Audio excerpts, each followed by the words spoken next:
In this example, we're going to combine two different equations, both of them related to energy. So the first one says E is equal to half mv squared, so that's going to be due to the kinetic energy of an object, something that's moving, and also E is equal to gmm over r. So this is a new equation. You don't have to understand the physics behind it yet, but this is due to the gravitational potential energy away from a large object.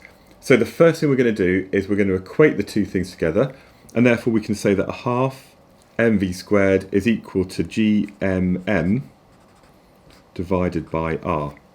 And we can see now, like in some of the other examples, that the m's are going to cancel. We've got a small m there and a small m there. Now we want to make v the subject, and we can do that by first of all multiplying both sides by 2. And then because we've got a v squared here, we need to square root this. So that means we can say that v is equal to the square root of 2gm over r. And I've just done that in one step. So we're not using up too much paper and we're not spending too long doing this. And this equation here is actually due to escape velocity. So this is how quickly something needs to go in order to escape the gravitational field of a large planet.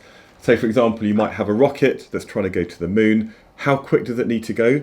Well, we can work it out by using this equation down here.